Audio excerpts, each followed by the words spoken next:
Fill her up. You're listening to the Gas Digital Network.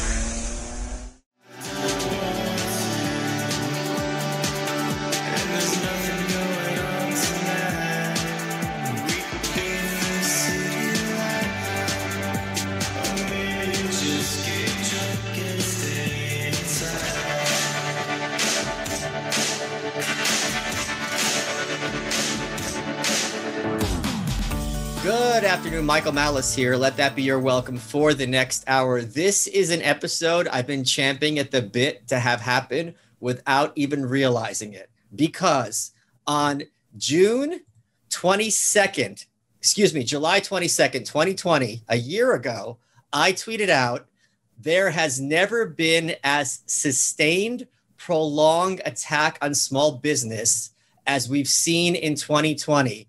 And lo and behold, a brilliant woman who many of you know by the name of Carol Roth released a book with that title called The War on Small Business. I have not read it yet. I cannot wait to read it. I have to finish this book about Stalin first, which is probably going to be somewhat of an easy segue because we saw the liquidation of the kulaks here in 2020 by the state. Carol, thank you so much for taking the time. My pleasure. Thank you so much for having me. And I am so excited for our discussion. So let's give you the softball question, okay? COVID is a pandemic. It affects every country on earth. You want grandma to die. This isn't a war on small business. What 2020 was a war to save lives. And if the cost is some people are out of work, if the choice is being out of work or not having a life, it's not a hard choice. Governor Cuomo, in fact, made that exact comparison during a press conference, somewhat sarcastically. It doesn't sound unreasonable. What is wrong with that line of thinking? Well, first, I am a grandma killer. No, just kidding. I'm not a grandma killer.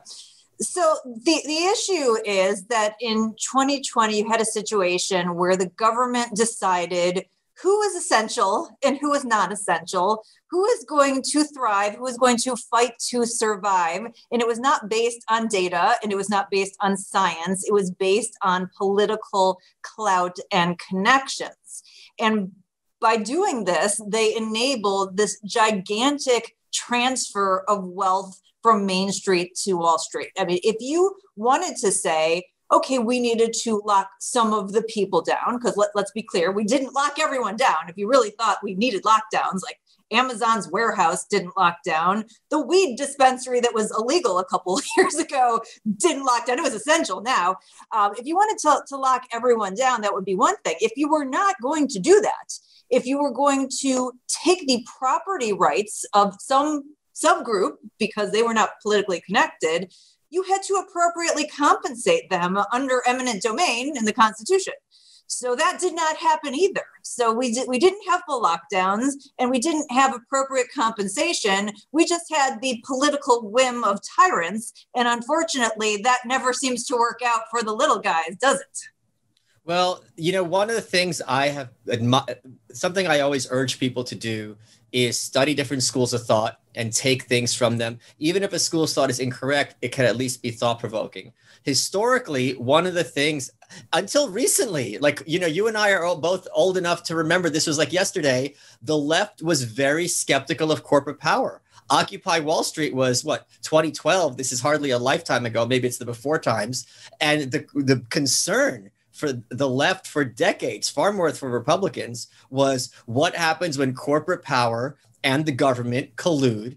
And it's always at the expense of the independent artisan, the small family businessman, the petty bourgeois, you know, to use certain terms. And we've seen that happen in 2020.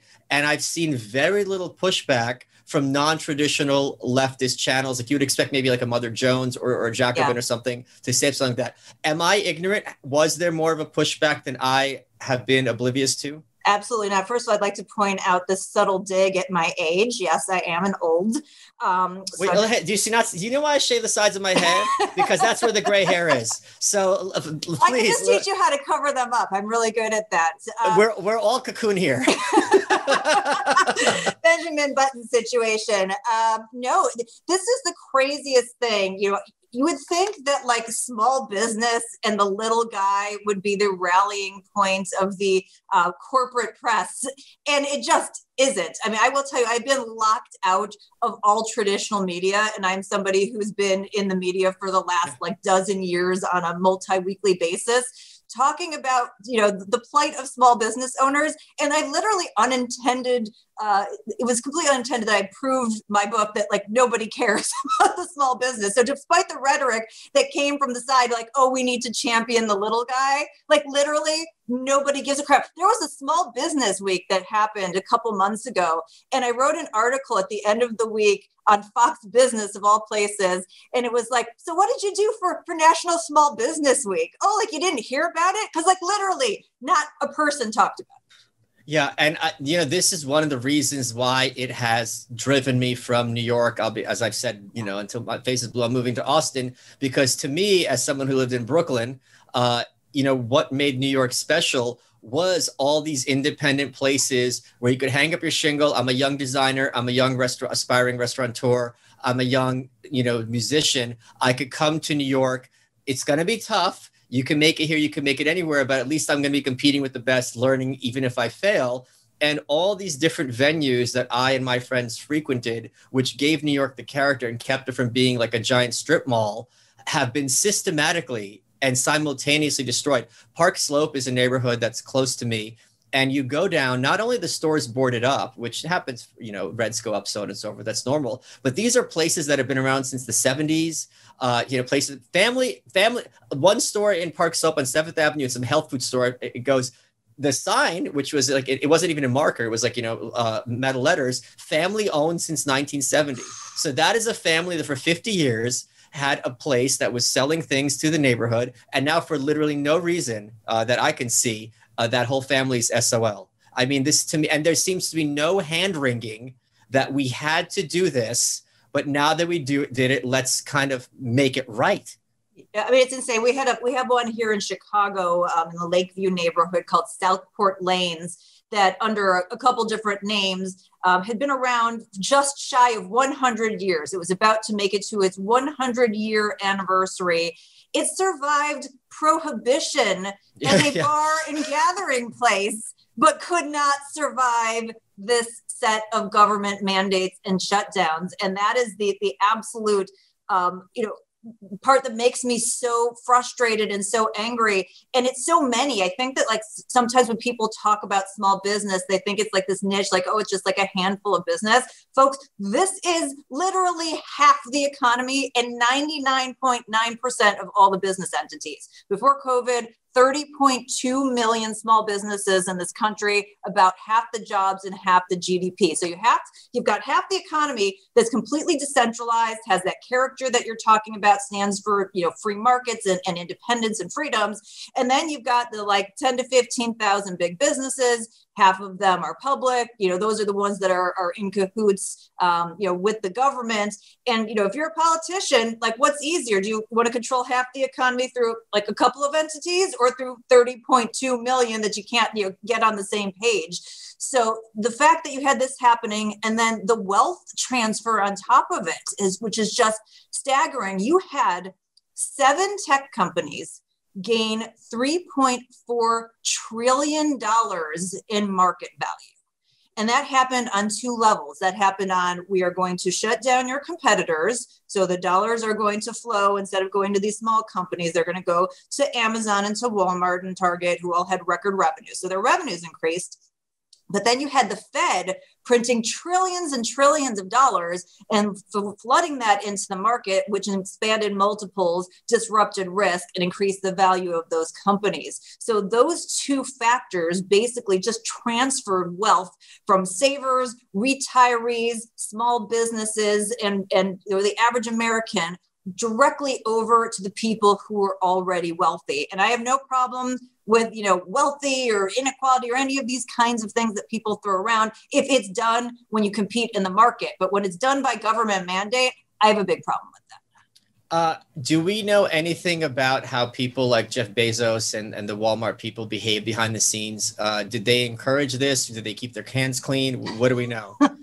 So I am not an investigative reporter at that level. And so I don't have a smoking gun, but you can see their public behavior and you can kind of connect the dots. You had Amazon very recently come out in support of raising the minimum wage. And they know that that's because it's anti-competitive and it's going to continue to put these small businesses out of business and make them more dependent on Amazon. You've had Mark Zuckerberg, who's come out in favor of legislation for the technology companies. So, while I don't have that kind of person entrenched in the organization that did this expose, I can just see how they're behaving in public. And it's pretty clear that they understand that being anti-competitive and putting these barriers around their company is going to help them. And, we saw this, you brought up Occupy Wall Street. We saw this coming out of Dodd-Frank, the legislation that came out of the Great Recession. We have banks that did some pretty nefarious things that screwed up the economy. We all paid the price for that. We were then told they are too big to fail. We need our tax dollars to go prop them up, but we're going to slap them in the wrist. We're going to put this regulation on them. And this onerous regulation, what was the outcome? I talk about this in the book. It ended up basically killing off the starts of small business or small banks and community banks. It ended up sending a bunch of small banks out of business. And then the outcome of that is because the smaller businesses are the ones that don't have a ton of capital. So they have to lend to small businesses. Small business lending just took a complete dive, but the big businesses ended up thriving in the big banks and they increased their lending to big companies. So Dodd-Frank supposed to rein in the big banks and it gave them free rein. And so we see this over and over again. Yeah, if I'm Maxine Waters, chairwoman of the banking committee, if I'm Nancy Pelosi, if I'm Mitch McConnell, it's a lot easier for me to have, let's suppose, 3 or 4 big players, and then I just need 3 or 4 big leashes. They take my calls, I take their calls, we work together.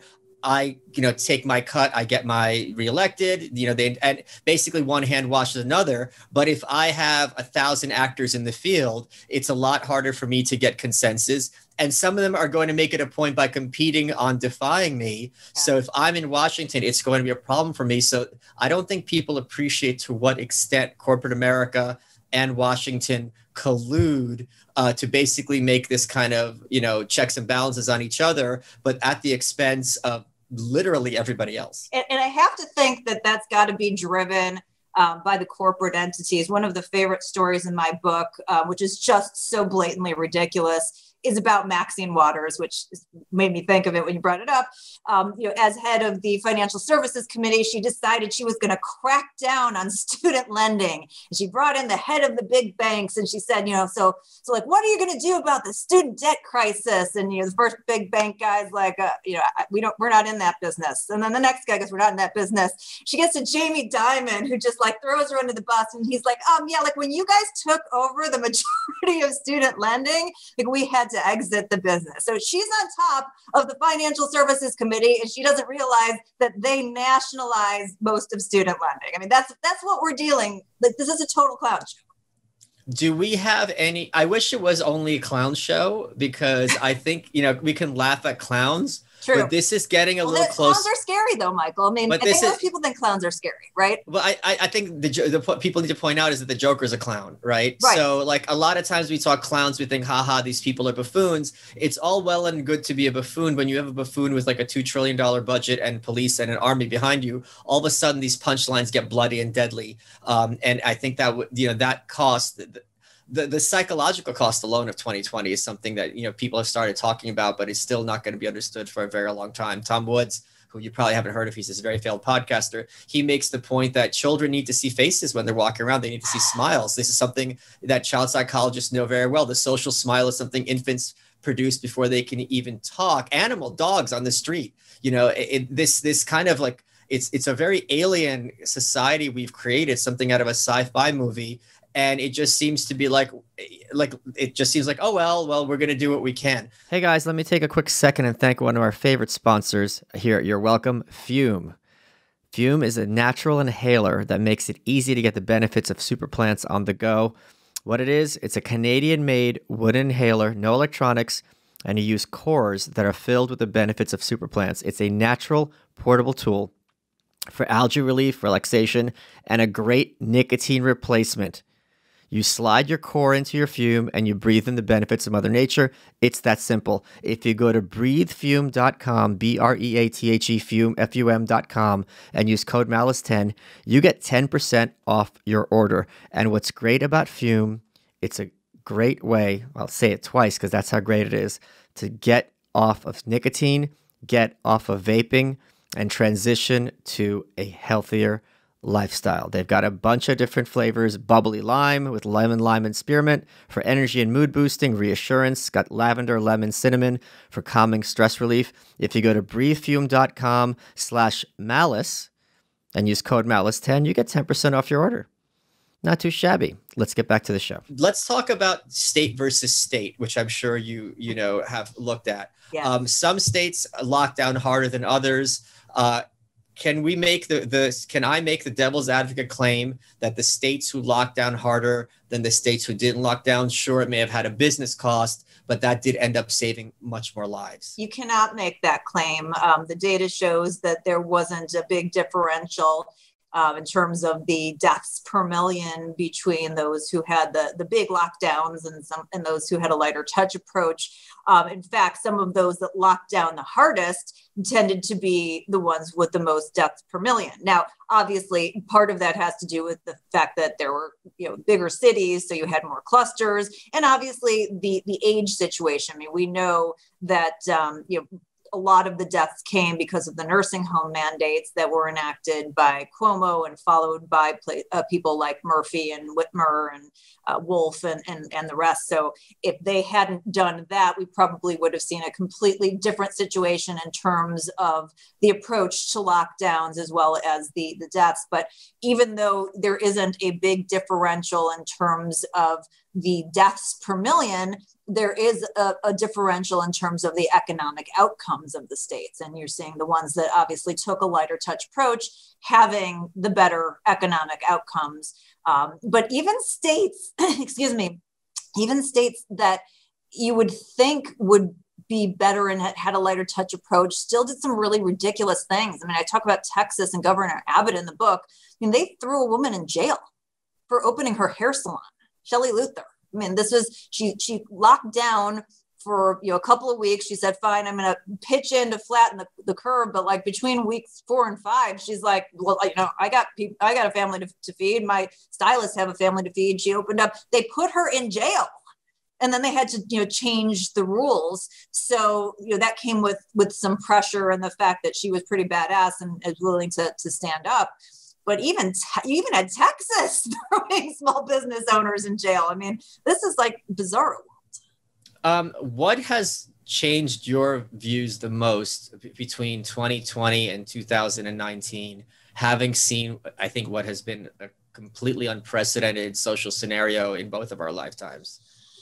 I mean, I just never, and maybe this is naive on my part, I never anticipated that people would obey this. I mean, I remember talking to my husband in kind of February, end of February, early March, and we saw, what was going on and would this come here? And we just had this sort of theoretical argument. It's like, could you really lock, let's say you just locked everyone down for a couple of weeks. Like, could you do that? And we're both like, nah, there's no way. There's no way you could do that. And so to see that happen in large part, I guess it was naive. I guess I just didn't put the dots together to say, okay, there's so many people who are going to benefit from this and so many people who, it doesn't affect, who are in a privileged position who just aren't going to care and they're not going to stand up for other folks. I'm completely shocked that happened. And again, that's probably on me. One of the things I think people don't appreciate is to what extent things that are unimaginably Twilight Zone horrible happened during 2020. And because they're not portrayed with the appropriate level of horror in corporate media, we think, oh, it wasn't that big a deal because we're not being told to freak out about it. We're told to freak out about things we really didn't have to, but things that we should be freaking out about, it was just like, oops. And it's like, wait, this is, so the specific example I'm thinking of, and I would like you to address, Michigan at greater length, is there was a video that went viral of a young man who was in a nursing home, and for no reason at all, he was beating old people who were residents there in their beds, filming it and putting it on Facebook.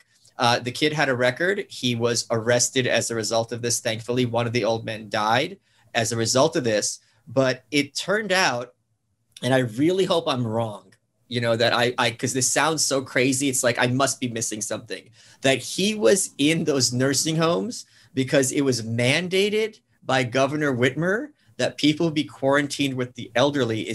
Am I missing something?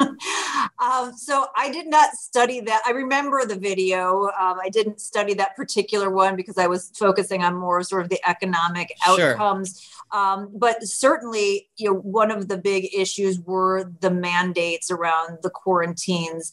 And I would imagine that if he had been potentially exposed, that, they probably did say you have to stay put, which is equally as horrible as what happened in New York, where you had a hospital system that basically lobbied Governor Cuomo and said, we don't want these deaths to be happening in our facilities, so you need to move these people back into the nursing homes. And that's why the mandate that he put forward, that he likes to blame on the federal government, that nobody else outside of his little cadre of followers followed, ended up happening, and why they had all the nursing home deaths while he was busy writing his book about how great he was as a leader and getting his Emmys. So there were these ridiculous mistakes that were made at the state and at the federal level. I mean, early on, we were ignoring what was going on with China.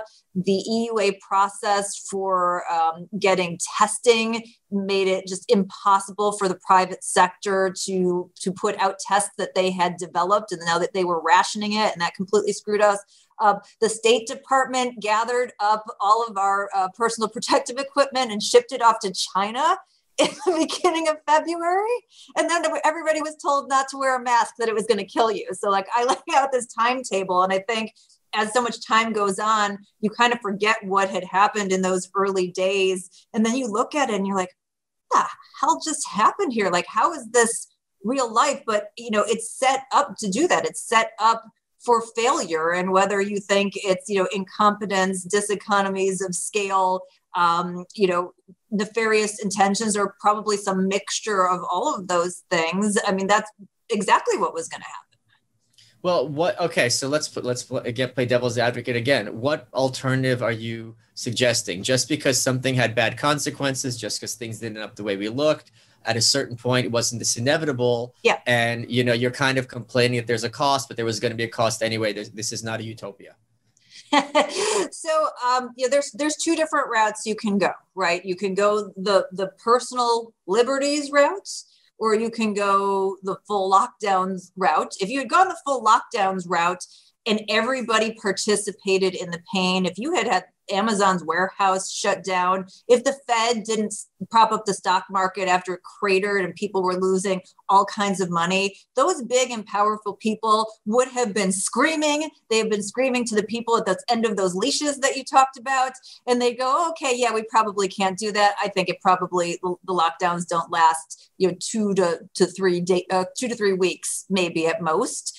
But it's the picking of the winners and losers that I have a problem with. Is that if you were going to go ahead and shut down some group, it probably should have been based on science. I mean, we knew back in March that it was the elderly who were the most vulnerable. And so making the focus around preserving them and people who potentially had some of these comorbidities, and letting everybody else live their lives and figure out mitigation strategies. Because again, many people did. You could go to your grocery store, you could go to PetSmart. It's not like we didn't have this example. I don't know of any PetSmarts or Amazon warehouses that were death pools. Do you know of any? Did I miss that in the research? I don't know of any. So we know that there were people who were out and about the whole time. But if you were going to do that, if you were going to lock some people down, you have to compensate them appropriately. And that's the part that killed me. You could have spent $1 trillion to $1.5 trillion, and you could have bought yourself 2 to 3 months preserved every small business and every person who was working from them, paid them to stay home. They're still paying in taxes, and figured out a mitigation strategy that made sense, that preserved the most vulnerable. But that didn't happen. We spent like exponentially more than that. Very little of it went to the small business. All of it went to random crony interests. And so our money just got like thrown out of a helicopter, didn't actually impact the people whose property rights were subjugated. We didn't have full lockdowns. Like, it was just a big old mishmash of political mess. One of the things I would love to hear you explain what the ostensible reasoning was between picking winners and losers. And I'll give you one example that to this day makes no sense to me. They closed down gyms, and you would think very obviously there's a very, very high correlation between people who go to gyms and people who are really kind of looking after their health. They're called health clubs for a reason. That would be the one group you would think, if that, not only that, they're going to be disproportionately not obese, and they're going to be disproportionately younger. I mean, if you want to do the targeting, this would be the place to do it. My gym used to be 24/7. They forced it shut off at night. You would think, again, that you want the people to be distributed over the day as much as possible, so they're interacting the fewest. Now, if the argument is you have to clean the gym at night, well, the whole time you're there, and this is a big first world problem in my gym, there's someone cleaning all the time around you, making sure it stays clean and safe. And I've never, and of course, there's that famous case of the gym in New Jersey. Attilas, yeah. Yeah, and where they're like, you know what, we're still going to stay open. They kept getting fined and so on and so forth. What criterion did they claim or use? And I'm sure it varied from state by state in saying this is essential and this is not. Like, why is it okay to go to the liquor store, but it's not okay to go, to the treadmill? So when 15 days to slow the spread was unveiled, this genius plan, which, by the way, came out of the Trump administration, guys. They were the ones who unveiled this wonderful plan in the middle of March. And they gave the governors some ideas, right? It said, here are things you might want to do. And it was just, again, like some ideas, but you don't want to give people ideas. You want to maybe not tell them, hey, you should shut down things. So when they came out and they said, you might, like if you're seeing spread in places where people are in close contact, those are the places that, you might want to shut down for 15 days. And so Mike DeWine in Ohio was amongst the first. And so he was the one who said, okay, gathering places like this. Okay, thanks for the plan. Where are people in close contact? Oh, maybe that's a gym. Maybe that's a restaurant. Maybe that's a bar, and they were picking things. And again, I think they were one of the ones that kept the weed dispensaries open. So they kind of came up with this blueprint, which again was a very odd kind of combination of things that clearly wasn't based on any data or science, but his interpretation of where people are in close quarters and are small and aren't going to push back. And I think that provided the blueprint for the other governors to look and go, okay, well, that's what they're doing. Maybe then we'll just do the same kind of thing. So I think that's kind of what happened. But my guess, and if you look at some of the exemptions, that it really was based on political clout and connections. If you look at one of the stories in the book, which was also widely publicized in the media in California, you had the Pineapple Hill Saloon and Grill in California, which had spent $80,000 to accommodate outside seating so that they could save their restaurants. And then later in the year, Mayor Garcetti— I'm sorry, I have to interrupt you. 80,000? $80,000 for a small restaurant. This is the reported number. The down payment on a house, right, in almost anywhere you go. Just want to be clear. Or more, right? Or more, yeah. So they spent this money so that they could change this up. And Mayor Garcetti came and put a mandate in LA saying, I'm sorry, we're not going to do outdoor dining anymore. Well, lo and behold, at the end of their parking lot, maybe like tens or hundreds of feet away, there was a movie that had gotten the mandate that they could now be essential.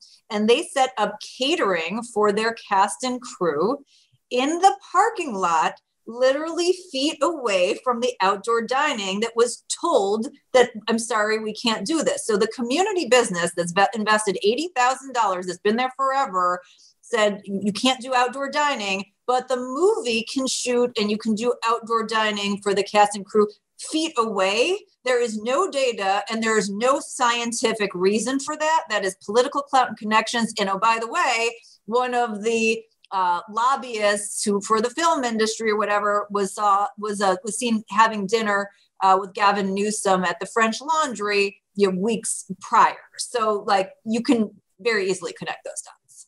And I think people need to appreciate that Mike DeWine, who was governor of Ohio, was formerly Senator Mike DeWine, and I think he was voted out in 2006, if I'm not mistaken. This is going ways back and part of the landslide the Democrats had that year. So this is not at all, I think a lot of the boomers like to think that this is exclusively a Democrat versus Republican issue. And there were certainly distinctions between the more extremes, people like Whitmer and Cuomo, and maybe Abbott and Florida were in the other poll, but it does not at all, as much as the Republicans and Democrats now want to, in retrospect, make it partisan. It did not sort out that simply as we would have liked, or else we would have seen very quickly people just moving to the red states and just doing it right away instead of waiting a year because they had nowhere to go. This is a nonpartisan issue. I always say this is the Green Party. This is your financial and economic freedom. This is something that everybody should care about.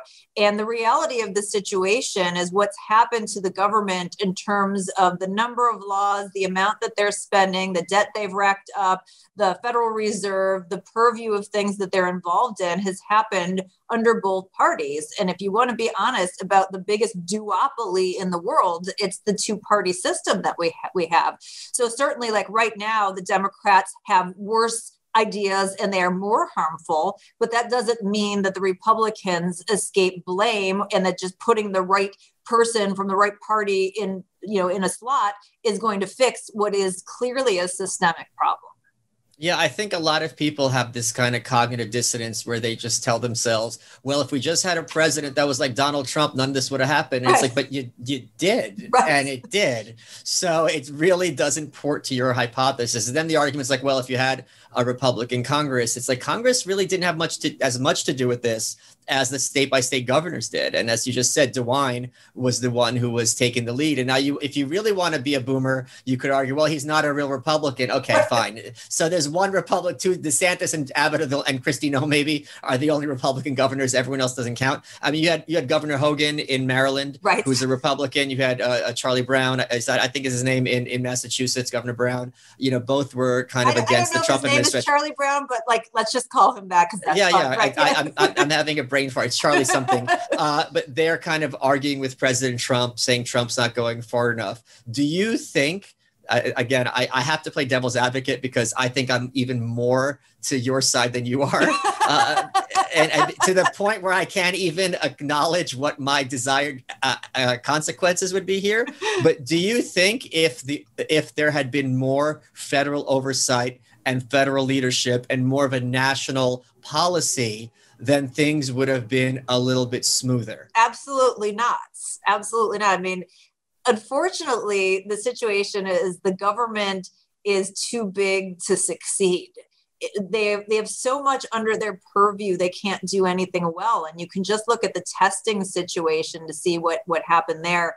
If you look at South Korea, who had been through MERS and had a really bad outcome, they knew in January, okay, we got to make sure we've got this under control. They pulled private entities in right away. They pulled people off of their Lunar New Year vacations and said, okay, private sector, we know we can't do this at the government level, but you need to get on top of this. And South Korea, even though it's a fraction of the size of us, they were testing far more people than we were, up through February and March, where we had these weird things like the EUA, the Emergency Use Authorization, that was supposed to kind of make it easier to navigate the problems and get things done more quickly, but actually created more red tape.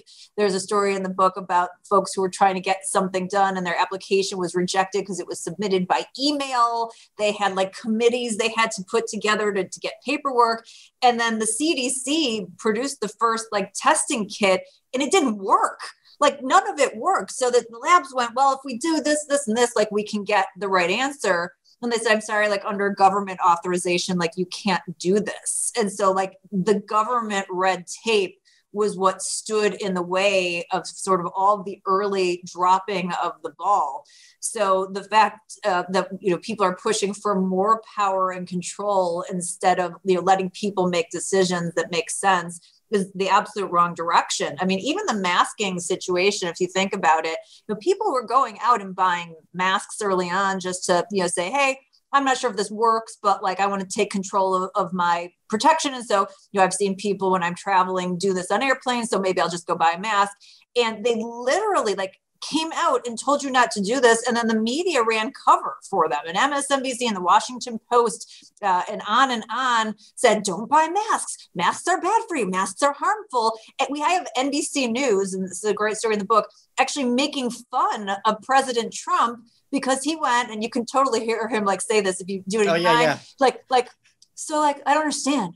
So the doctors wear the masks. So if they didn't work, why do doctors, why aren't we doing this? And NBC News is he would get fixated on these tiny little things like masks, ha, ha, ha.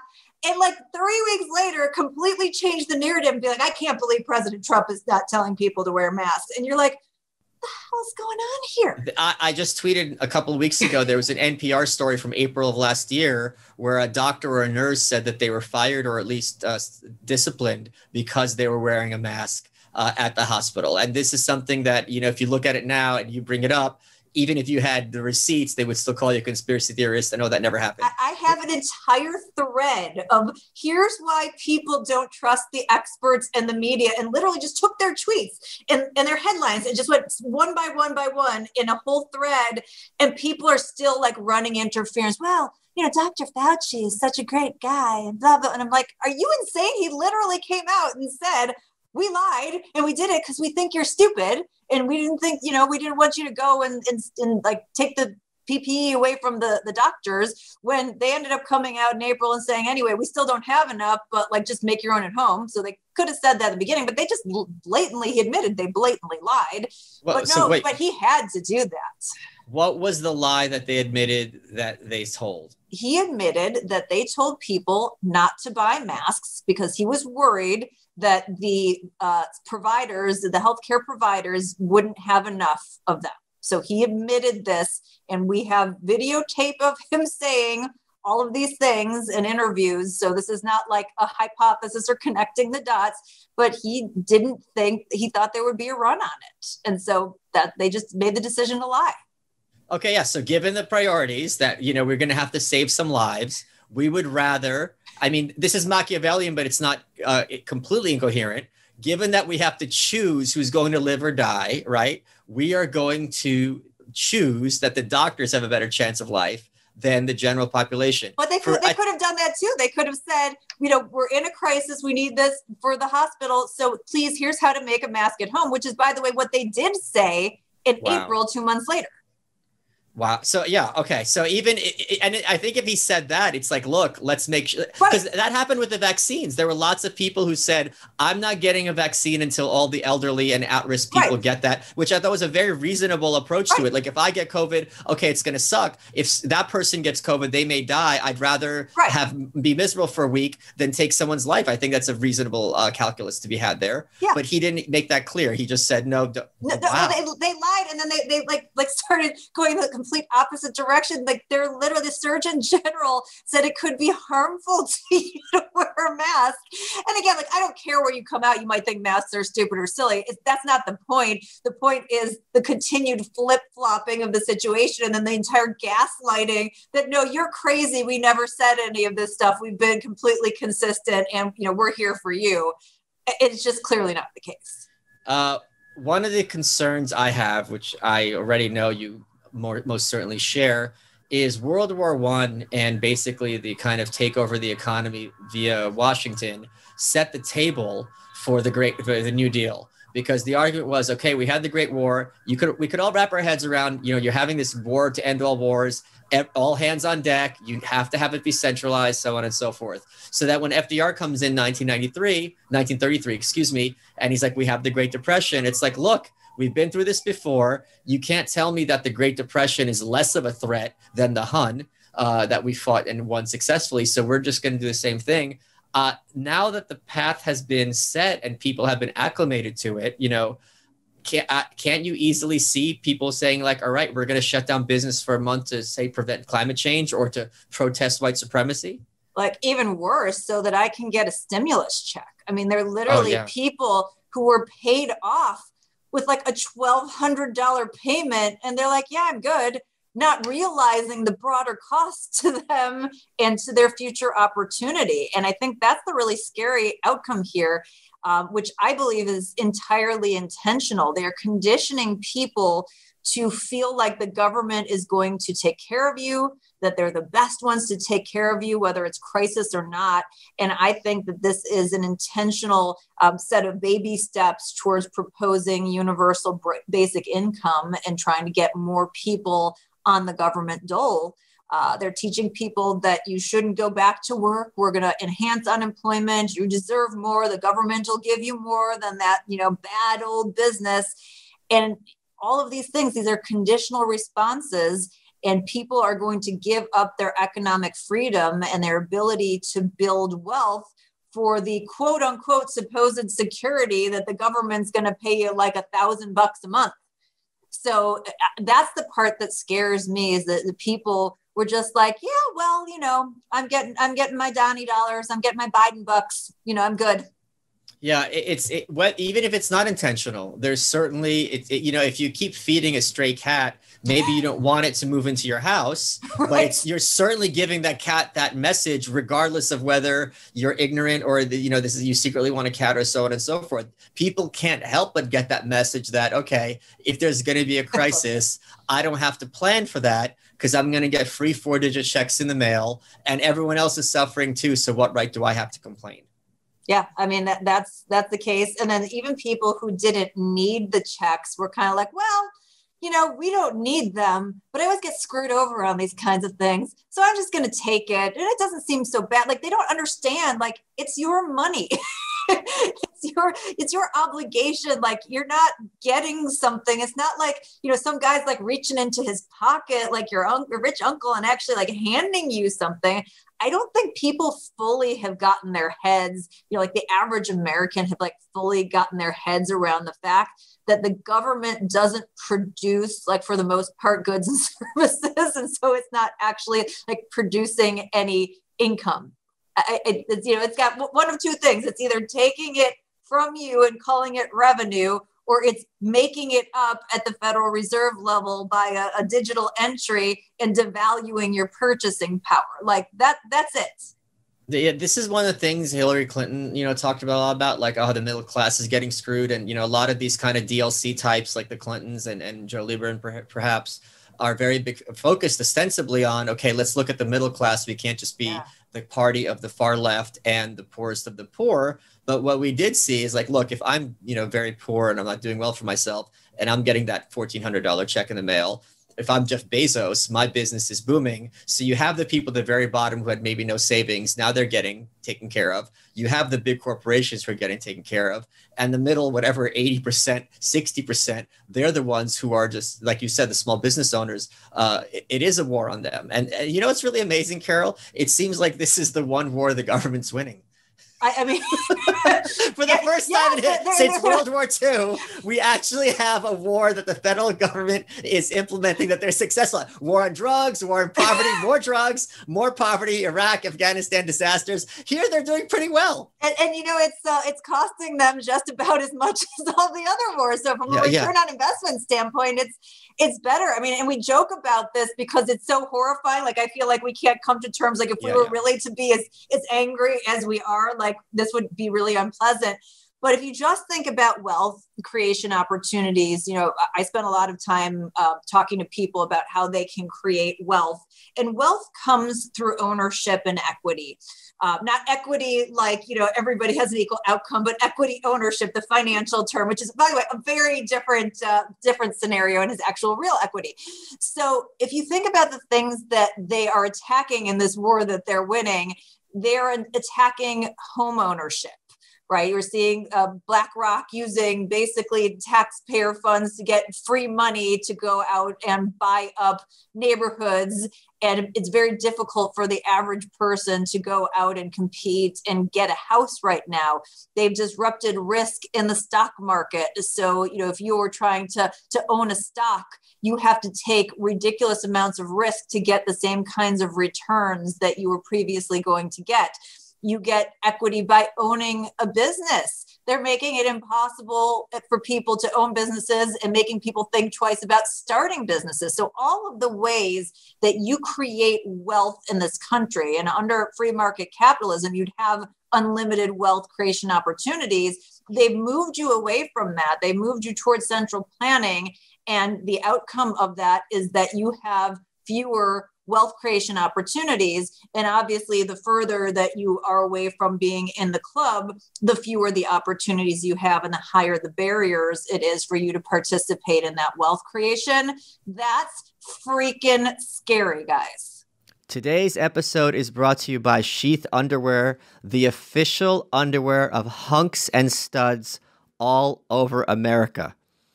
They have the most comfortable boxer briefs I've ever worn, with the hunkiest, studliest, manliest models that have ever graced this earth with their godlike presence. If you're sick of boxers that are too loose or briefs that are too tight, Sheath is for you. It is guaranteed to make your junk a lot bigger. That's not a guarantee. If you go to sheathunderwear.com and use promo code Malice20, you get 20% off your order. What makes Sheath unique? It's got stretchy fabric to wick away moisture, super soft, keeps everything cool and in place. What's unique about Sheath is they have these dual pouches to keep both parts of your man parts separated, prevents them from sticking together. Great when you're working out, great when it's hot, especially during the summer, on the subway. I can't wait to get the F out of this place. If you wear Sheath underwear and go to sheathunderwear.com and use promo code Malice20, you get 20% off your order. They also have new bamboo and mesh for even more cooling comfort. Let's get back to this hunky show. Let's talk a little bit inside baseball. As you and I were chatting a little bit before we started recording, my book just recently, the Anarchist Handbook, did very, very well. Congratulations, by the way. Thank you. Very excited for you. I've got a call with one of my former editors next week, because a lot of times when a book is independently produced and does gangbusters, they want to kind of reverse engineer and capture that lightning in a bottle. Yeah. I can't wait to tell him that I'm looking forward to it being like the end of Fight Club when his skyscrapers are just absolutely destroyed and there's nothing left of the publishing industry, and I'm going to go full Bin Laden on that one. Only half joking. What was the process like getting a book deal? Was the publishing industry receptive to what you were saying, or were you getting doors shut in your face because they don't want to have their golden boy Cuomo, all these other people made to be put in a bad light? So I was very lucky. This is my second book, and my first book was successful. And I'm fairly well known for being pretty straight up in terms of economic knowledge. So there are a lot of people who talk around these things who are kind of like political operatives, but I come from the financial world and actually generally know what I'm talking about. So HarperCollins actually approached me. I was a known quantity, and they decided they wanted to do, like, very early on. My editor's really insightful. Very early on, he's like, this is going to be like the historical economic story. So, like, do you want to sign up to like capture whatever that happens to be? And like an idiot, I was like, oh yeah, that sounds interesting. Not realizing the Herculean task of following this real-time thing that's unfolding. So I wrote 3.5 different books, by the way. This is the last one, and was culled down from like 160,000 words to about 90,000 words. Oh, wow. So this wasn't a thesis I had going in. This was the outcome of what I saw, that started out as like the looting of America, went through Too Big to Succeed, and ended up as the war on small business, because that was clearly the outstanding story. And I was like, I've been a longtime small business advocate, so I knew this was going to happen in January, but I didn't realize like the level of difference. I didn't realize it was going to be a record year for IPOs, or a record capital raising scenario for SPACs, special purpose acquisition companies, which are these highly speculative vehicles. and that these 7 companies were going to get $3.4 trillion richer, while small businesses, like 400,000 of them, had closed permanently by the middle of June, and millions. 400,000? By the middle of June 2020, which is 40 times the number of big businesses we have in this country, and millions more are struggling to survive. When this is all said and done, Opportunity Insights has a tracker. They claim that almost 40%, like 38.9%, something like that, of all small businesses have closed. Now, being somebody who knows small business, I think that number is overstated. I think they're probably looking at employer small businesses, which is 6 million of the 30.2 pre-COVID. So it's probably like around 2 million. But again, we've got 10,000 big businesses in this country. So I don't care if it's 400,000 or if it's 2 million. I don't care if it's 10,000. Like, it's too freaking many. So I didn't realize this was going to be the story until I kind of like dug into it. I just thought it was going to be a bigger piece. So the publisher was receptive. However, the media reception to this has been crap. Nobody cares. As I mentioned, I've done 0 primetime television. I have done 0 morning shows. A bunch of the big papers have rejected my op-eds. So like, they don't want to talk about this. So I've been doing what my book says, decentralized, right? I've been doing decentralized media, creator economy, people like you, Michael, other great people who are supporting these kinds of stories. And the part that is so frustrating to me, and I say this like tongue in cheek, so I hope you understand my personality in the way that I mean this. I know you will, hopefully your audience will. But like, I get my advance either way. Like, I don't have to sell one of these things and I get my money. So this has nothing to do with me. But if this book fails, like if people don't go support small business advocacy, they're going to go, you know what? See, nobody really cares about small business. Right. There's never going to be another book about this again. They're not going to publish my op-eds. If this went to number 1, or actually people bought it, then they'd have to. They'd go, oh, okay, there's a lot of heat. People want to do this. And when I talk about this stuff on Twitter, or I get the couple of things published, like, everybody wants to talk about this except for the media. So it's not like there isn't the audience for it. They're just preventing it. So that's my point of frustration with it. I got to number 1. They don't care. So you're talking to someone. Literally, I was the number 1 nonfiction book on Amazon for an entire day. And Wikipedia, if you look at the edits on my Wikipedia article, pulled it because they said it's not encyclopedically relevant that I had the biggest book on Amazon for a full day because it was a self-published collection of essays. So I think you, even though you're clearly red-pilled, don't appreciate to what extent the media colludes to create a narrative. Because even if this book doesn't permeate their bubble, they can feign ignorance and claim, well, I never heard about it. What do you want me to do? Right. And I'm ABC. I'm going to make sure you don't hear about it. So does NBC, because what your book does not only is demonstrate what people like Cuomo and the federal government, different state governors have done, but I'm sure it also talks about the media's role in all this. And when you're talking about the media's role in literal death, in terms of the elderly, when you're talking about the media's role in people getting sick, when you talk about the media's role in family-owned businesses that have been here for generations, which everyone who's a politician talks about as the American dream. I don't care if you're Kamala Harris, Mike Pence, they're all singing the praises of, oh, my dad opened up John Kasich, you can't go 5 minutes without him talking about his dad being a postal worker. Now, that's not a small business, but his point being like, I didn't come from much, this is kind of middle class, an upbringing. And you are basically upending their apple cart. So the incentives are for them to kind of sweep you under the rug. And it's one thing for you to understand that, which I'm sure you did beforehand. Yes. It's another thing to see it play out when, this ostensibly is let's have a big national conversation about what happened. You brought the receipts. You are a reputable person.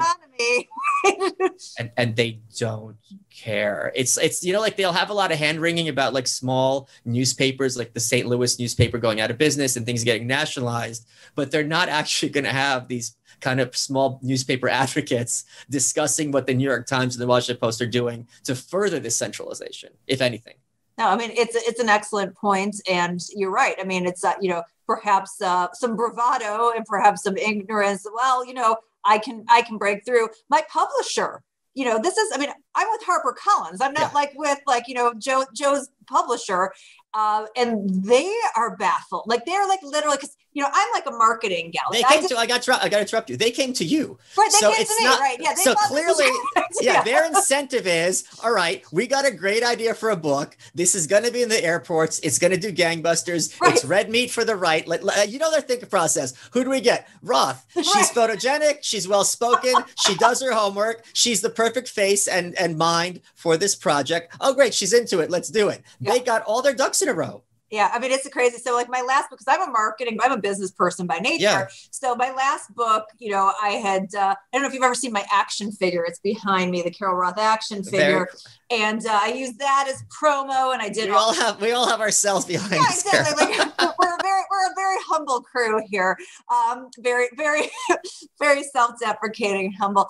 But like I did this like whole crazy marketing plan and like worked my butt off for a year and a half on the marketing aspect. And this time around, they're like, no, you don't understand. Like now you're in the big leagues, and like we got like all of these ins at these places. You're going to be on TV. You're going to be doing these things. And I'm like, are you sure? Because like usually when I don't control things, it doesn't really go very well. Like, right. No, like we've got this. And then they're just like, yeah, like, man, we don't know what's going on. I don't know why, like, nobody wants to cover your book. Yeah. I'm sorry, we're going to take a little sidebar, but this is something that I talk about a lot that I think people need to understand. I had a friend, I'm not going to mention their name, and they're an internet personality. They had a book deal. And they were like, we're going to send you on tour so people can meet you. He goes, okay, look, I'm an internet guy. People don't really want to meet me. Take that budget for travel, right? And let me make a viral video, and that's going to sell more books. I don't leave the house. You guys will save money. He said, let me hire a publicist. They said, no, we're blank. I won't tell you the publishing house.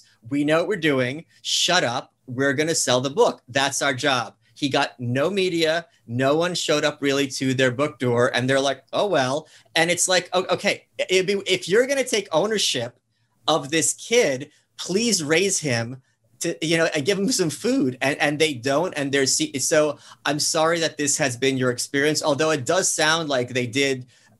Since this was their idea, they certainly were invested. Oh, yeah. As I said, like they've been great, and they've been working really hard. And it's not for a lack of effort or connections. It's literally like we're getting stonewalled. Oh, and I don't know if you heard too, I got canceled from a corporate gig over the book too. No, please tell me. Oh, this is a fun one. So, as I said, like this is like a nonpartisan thing, right? It's small business. Like nobody's like, F off small business. Well, actually a couple people do in my Twitter stream, but those are few and far between. There's always somebody who says it. So I was approached by a financial adjacent company who knows me, and they're very focused on getting more small business and mid-sized clients. And they're like, this would be a great marketing event. Would you come speak and whatnot? And I agreed to waive my speaking fee if they would buy an equal amount of books, which is a substantial number of books, because I'm super lazy. And so if I'm going to speak, like you have to pay me a lot. She don't come cheap, people. Yeah, she don't come cheap because you're getting quality. I'm a business girl. I'm a former eye bagger. So I know how this works. So, this was a very significant buy that was going to count towards like my opening week, total. This is a big thing. And, I've got a lot of fans in the company. They're super excited. And a PR person, they have an outside PR consultant, which is like the call of death, right? Sees the book, sees who's endorsed it. And I have 6 different endorsers that range, from different kinds of networks and different backgrounds, and a small business owner. I wanted to have a diverse group because, again, this is all different kinds of people this appeals to. They didn't like one of the endorsers. So they went, well, I'm worried like she might be alt-right. We should do a dossier on her and figure this out. And they put together, apparently, and I'm still trying to get a hold of it, this whole thing, and said, I'm sorry, we think the topic is too polarizing. We don't want to pick a side on killing small business. Like what's the other side of that? And we think that because of all these different people she have, it may be that she could be associated with one or the other. And we just feel like in this environment, it would be best not to do. Although we will tell you, we think it will be the most highly attended marketing event and the perfect thing for this audience. So they overrode all of the people I have who are fans in the company and blew up my speaking gig and my giant book purchase, literally days before the launch. This happened at the end of last week. I'm actually this from the time we're taping this coming Friday, I demanded a call with the head of marketing. And I'm just gonna, I pushed back pretty hard, and it's got a lot of I know it's not me, it's the marketing consultant. I don't know what to tell you. We agree, this, you're great. This is stupid, and I'm diversity and inclusion, what the heck? I don't understand. I'm quite confident that you're not associated with anyone who's killed the elderly.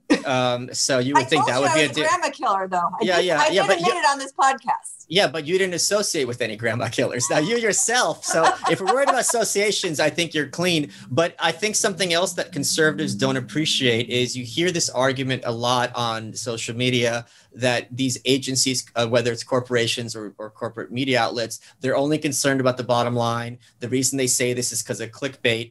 And you see over and over things that would create money for them. They will choose their ideology over the money. Now, you could argue— it's not even the company's ideology. Right, it's an outside consultant. And by the way, this is like a business to business company. This isn't even a consumer facing company. If I said the name, you might not even know what I'm talking about because they service businesses. Do you think these CEOs that are showing up are out whining on Twitter about woke stuff? No, these are the people who have no jobs who do this, not the target audience. So the likelihood that anyone would say anything is completely insane. One thing I would encourage you to do, which I would love to see, is for you to write a piece. And I'm sure you have some venue that you could make this visible called The War on Small Business, because I think your experience of what you went through is something important to see, because from everything I've heard, I've been following this stuff closely for quite a bit of time. There are many cases where, you can make the argument that, if you're crossing this line, this person's making offensive jokes, then my employees who are members of this group are going to be is this a slippery slope? Where am I going to feel uncomfortable? I could wrap my head around that. I might not agree, but it's not completely crazy. But if we're talking about data, and we're talking about a national trauma, for lack of a better word, but I think it applies for what everyone went through. And you're look, this is what happened. It didn't need to be happening. And you're not sitting there saying COVID didn't exist. You're not sitting there and saying, I don't care that old people died. You're saying, I care that businesses went out of business and it didn't need to be this way. Right. I would think that would be an opinion that is very, very germane, especially because you're not a political operative, coming toward the so-called national conversation. So I think if you laid that out, I think is something that would be of great interest to a lot of people. I have one outlet.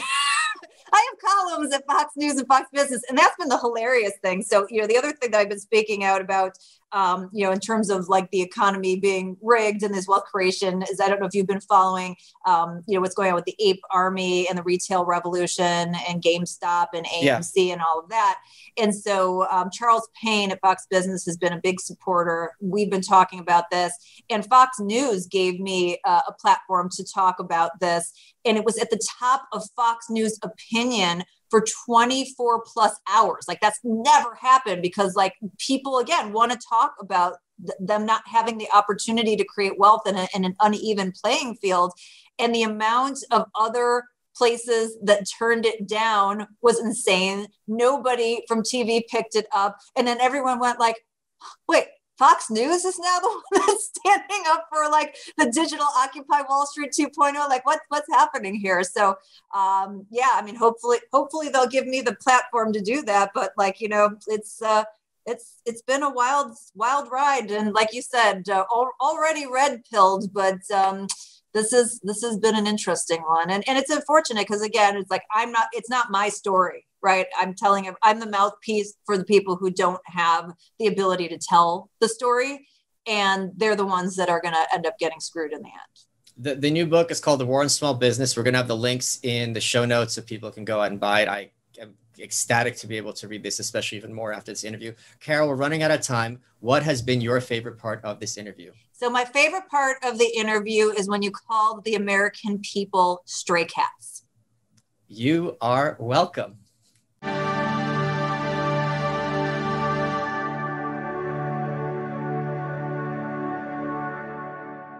Hey everyone, before we go, if you enjoy this podcast, God help you, you might enjoy some of the other podcasts here available at gasdigitalnetwork.com. This week, we're highlighting Without a Country with hosts Corinne Fisher, she's great, and Shane Smith, probably also great. You can find the full catalog of episodes on demand at gasdigitalnetwork.com or catch the latest 15 episodes anywhere you find podcasts. Here's a clip. So canceling is wild, and when conservatives are like, we're the non-cancel party, it's like Dixie Chicks, Colin Kaepernick, Nike, Ellen DeGeneres, Samantha Bee, Beyonce, Target, Jane Fonda. Remember when that movie The Hunt came out? And they were like, no, and then it had to go straight to thing. Remember when they protested NASCAR because NASCAR banned the Confederate flag? Remember when people were breaking their Keurigs? Remember when Kathy Griffith had a fake cut-off head of Donald Trump? Griffin? Sorry. Kathy Griffith is a different person. My bad, other person who I don't know. But anyway, it's wild that, like, listen, no one's on their high horse. You can't beat cancel culture by canceling, is my point. So when conservatives I see in theory what they mean, to sort of give them a dose of their own medicine. But yes, you are correct in that it's like, well, you've been doing that for years certainly with music. That's been a problem for a long time. Listen, so it's just everyone does it. Everyone's guilty. This solution needs to be like... So, but politicizing it is just like laughable. They gotta not do that. Well, politicizing things, as we've seen during the past year, is extremely dangerous. And like, I truly believe thousands of people died because COVID-19 was overly politicized. Well, yeah. And we'll probably continue to. I was gonna say, as people don't get vaccinated. Do whatever you want with your body. I really do feel that way. You certainly shouldn't have to do something that you don't want to your body. I'm very anti-medicine pretty much across the board, but I did get vaccinated. Yeah, me too. Yeah. I am to the point where it's like, hey, this is America. I guess this is what we do. Yeah. Fuck it. Yeah, it's what makes us different from other countries is the choice is you are able to make that choice whether or not you want to get vaccinated, and I do think that's important.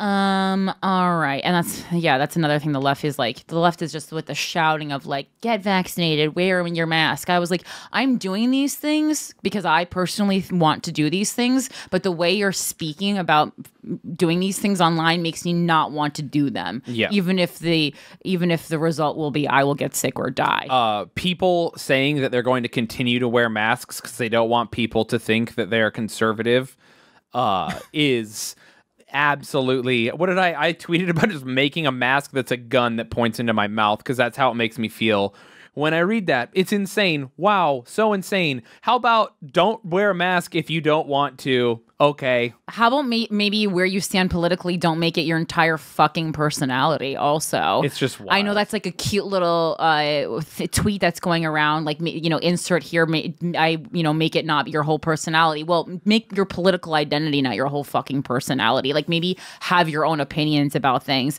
And then if you have your own opinion about each topic, maybe it'll be harder to fit yourself neatly into conservative or liberal. Because that's what's happened to me, and then just everyone doesn't like you. Well, it's a nice place to be. If you're vaccinated, don't wear a mask. Like, what are you doing? Listen to... Well, I was so mad the first, I noticed a lot less people wearing their masks outside today just because I know such a large percentage of Manhattan is vaccinated. But like, as soon as they were like, you don't have to wear your mask outside, I didn't wear my mask anymore. And I was like, all you fucking hall monitors out here. That's what Manhattan is, such a fucking adult hall monitor vibe. It's disgusting. It's disgusting. thing. It's just like you love rules so much. You move to one of the most expensive cities in the world to follow your dreams, most likely, and then you can't stop following rules, you little bitches. It's like I did all the things. I worked so hard to get that vaccination appointment. I got the second one. I waited the 2 weeks. I'm not wearing a mask anymore because that was the fucking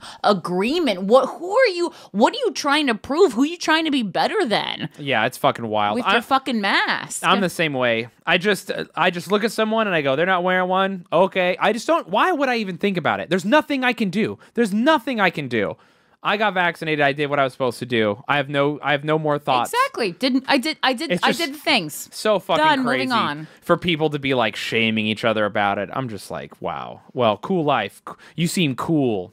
It's just, everyone's just so interested in what everyone else is doing, but it's like they want to pretend like they care so much about other people through pointing fingers, like get masks, get vaccinated. But it's like you don't care about other people. You don't care about the well-being of other people. You just want everyone to be like you. And you're like, well, I got vaccinated and I had to wear a mask. So like I made all these sacrifices, so you should have to too. I've seen full op-eds talking about all the quote sacrifices people made during COVID and how annoyed they are that other people didn't make it. Well, it's like that was your choice, and I agree with the choice that you made, but then don't don't whine and complain about it. It's like, well, you could have not made those sacrifices, just like many other Americans didn't. You could have not stayed inside. Lots of people didn't.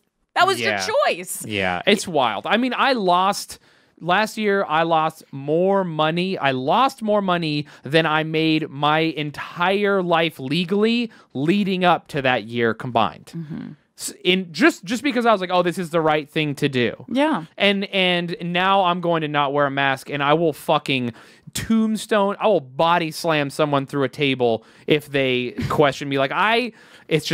It's wild. I mean, I think it just both sides got so like almost like militaristic about everything, and it's like there was a way to get through COVID. I'll read these things like people are like, oh, I'm going to the supermarket for the first time since March 2020, and they're like 30 years old. I'm like, you're mentally ill. Yeah, that's wild. I don't know what to tell you other than that you live a life in constant fear that is not based in reality, and it's nothing to be proud of. You really should see a doctor. Yeah, and even of then, the mind. I saw people in Manhattan wearing like spacesuits.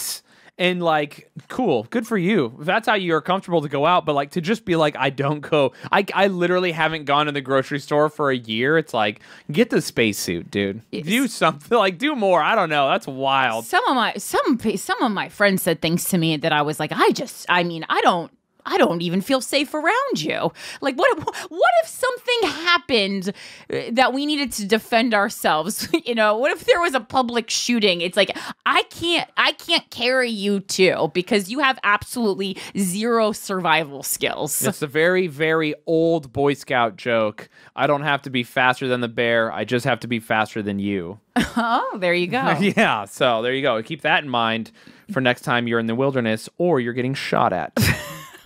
Also, don't zigzag. That's a myth. Oh, is it? That's good to know. Don't zigzag. Just run as fast as you can in one direction. It's very hard to shoot someone who's fast. That's good to know. There you go. All right. Well, we spent a lot of time on that, but I mean... Zigzagging is good for alligators, though. Zigzagging is good for alligators? Yeah. They can run super fast in a straight line. They can't turn for shit. Holy shit. Thank you for telling me. I'm going to Florida soon. Gotta watch out for that. So bear, we're running straight. Alligator, we're zigzagging. No, bear, you play dead. Oh, bear, you're playing Unless dead. you're with someone, because the bear will only kill one person. Okay. Yeah. Why? I don't know. Bears usually like to play with their food. Oh, okay. Yeah. So the bear will just do whatever, and then you get away. And then if it's a gator, you zigzag. And if it's a shooter, zigzagging doesn't work. Just run as fast as you can. I think Timothy Treadwell and his girlfriend got killed by the same bear. That was a very hungry bear. Yeah.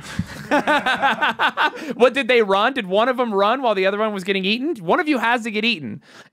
Listen, that's a bad boyfriend. Because I would be like, run, babe. And then I would fight the bear, Legends of the Fall style. Oh my God. How long you're the second person I've dated who loves the movie Legends of the Fall. It's a very good movie. How long would you have to be dating this person to fight a bear on their behalf? 0 time. I would just be on my first date. Really? Yeah, of course. I'm not going to let someone I'm with die. I'm going to take responsibility and be a man. If I'm with a person in the wilderness, What if you're with another man? then we'll rock, paper, scissors for it. Okay, fair. I would hope that they want to die with me if they're a man. Let's go to Valhalla together. That's so weird, Shane. What? And also, by the way, I'm a little into the idea of being killed by a bear. That's pretty cool. That's a cool way to go. It fits with your whole personality. Thank you.